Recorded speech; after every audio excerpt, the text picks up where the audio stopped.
Howdy. When it comes to breaking news stories, one state in particular always stands out from the rest. It's a lawless place where people throw alligators through drive-through windows. But it's also a place where somebody will steal a car and notice that there's a baby in the back of it and then return the baby safely to its parents. Because criminals aren't all evil, guys, okay? Most of them, not all of them. And by now, I imagine that the residents there must be so accustomed to the outlandish stories that always break in the news. Most of you probably already clued in that I am talking about Florida. It's commonly known that you can literally type in any date of the year followed by Florida man or Florida woman into Google, and you are guaranteed to find a story involving something completely out of the realm of realism. For a nice little example here, I've gone to Google and typed in just randomly June 10th Florida man, and the first thing we see here is naked Florida man accused of bizarre crime spree that included trying to kiss elderly woman. Love that. Suspect racks up 19 charges in less than an hour.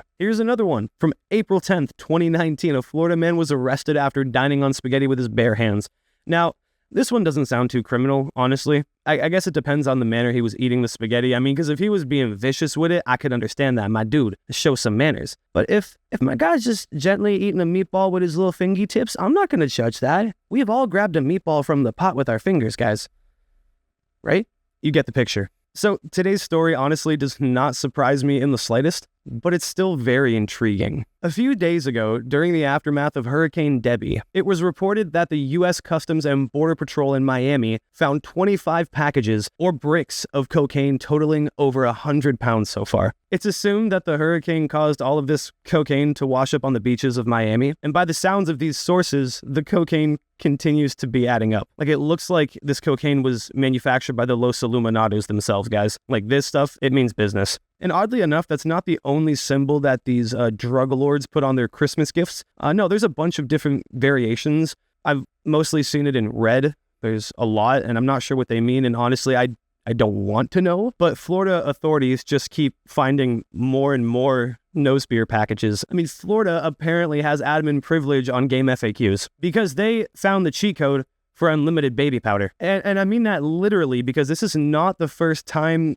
the second time, or even the third time this has happened.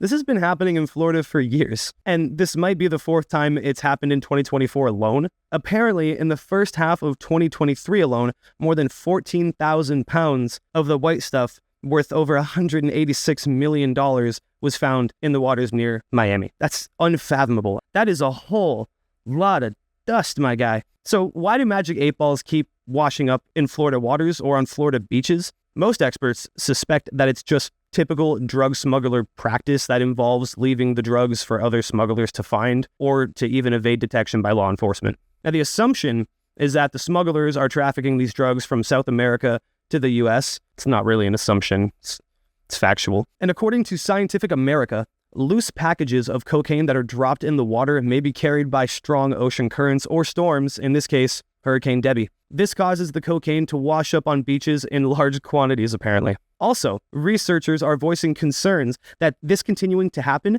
may have an effect on local wildlife, sharks in particular. So now we have to worry about a bunch of sharks in the Atlantic Ocean hopped up on toot dust. Have you seen Cocaine Bear? Do you know what happens when you give wildlife cocaine? It's like cocaine Christmas. Well, in actuality, it's probably just going to do more harm to the shark. We'll get into more of that later. But if it happens, Hollywood will make another shitty movie about it. So stop.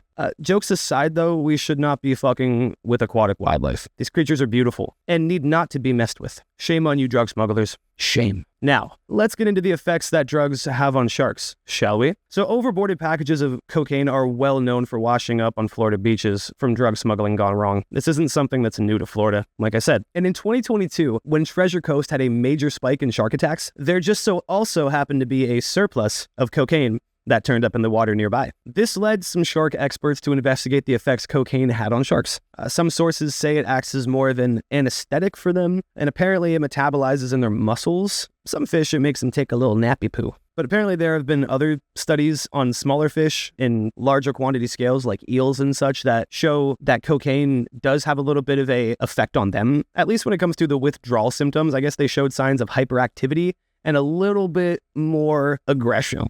So like it is like in normal fight or flight situations, a lot of fish like to choose to flight. But I guess during these tests, a lot of these fish chose the fight response. They were down to clap it out with the ops. And while many of these drug packages are stopped before they can do any damage, there are still risks of environmental concerns, namely cocaine shocks. During Discovery's Shark Week last year, researchers took to the coastline of Florida to determine whether these bales of cocaine would have any effects on the sharks in the area. One of the researchers behind that project was Dr. Tracy Finera, an environmental scientist in Florida. As part of the project, Finera, alongside other researchers, dropped packages that looked similar to cocaine bales into the water next to dummy swans to find out whether sharks were willing to take a little nibble. And plot twist, they did. But this doesn't definitively mean that sharks are going out and biting into bales of cocaine, nor does it mean they're going on bloodthirsty frenzies. These tests are very small, keep in mind. And I hope that the test was conducted, I'm assuming, without the use of real drugs. And also, it's good to point out that there's no camera evidence that sharks are biting into these bricks of Colombian narcotics on a regular basis to begin with. But that doesn't mean that cocaine sharks aren't real, guys. According to some experts,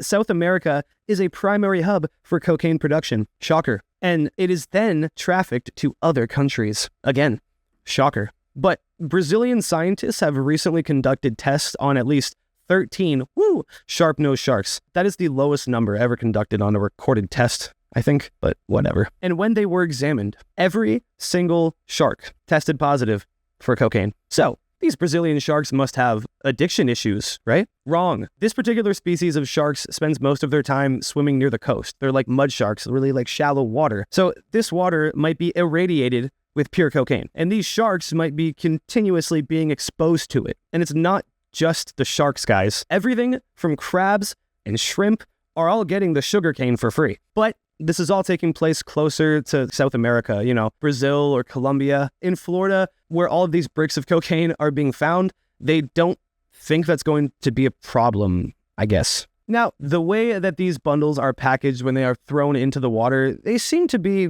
pretty well wrapped and preserved, right? Like, I'm not going to doubt that. Like, whoever did the packaging on this made it airtight, it looks like. But at the end of the day, a shark's jaw has an average bite force of about 18,000 newtons. That's at least 4,000 pounds. And I am positive that that amount of force is more than enough to pierce whatever kind of parchment paper and cling wrap these bricks are packaged in. And according to the tests that they conducted, the sharks may actually be tempted to bite into one of these powder gushers. And while there's no definitive answer yet on whether the sharks may or may not get aggressive or get crazy or get bloodthirsty, regardless of that, there is evidence that suggests that cocaine is obviously very toxic for sharks, and it can even cause them to swim slower and become more lethargic when they're hunting their prey. You don't have to be a marine biologist to understand that this is very bad. If a shark can't swim, it dies. If it can't hunt its prey, it dies. And I know there's not that much I can do from my little shit shack here, but we all know how important our oceans are and how important the wildlife that inhabit our oceans are. And we make progress every day to try to clean our oceans, guys. But honestly, we can be doing a lot more, myself included. So I'm just going to pop a link in the description for Oceana. I would have a button for it on the side of the screen, but I'm not quite there yet. I don't quite meet the eligibility requirements to do that yet. Speaking of that, if you haven't already, be sure to drop a like on the video. It literally means the world to me. Oh, and subscribe. It's free.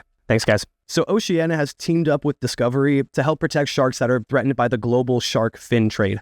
This trade affects as many as 73 million sharks per year. And apparently the routes that are used by drug traffickers and shark finners are the same, like they coincide. So drug cartels have begun using fishing boats to move their product. Now, healthy oceans need sharks, not cocaine. So if you have some spare change, then drop a few dollars to Oceana. It's for a great cause, guys. I hope you found this story as interesting as I did. After reading into this topic, it really is frightening to think just how many bundles of drugs are floating out at sea right now, and how much of an impact it can actually have, or it might be having, on the wildlife. So I'm going to leave you guys with that thinker. Be a good person, and I'll see you next time.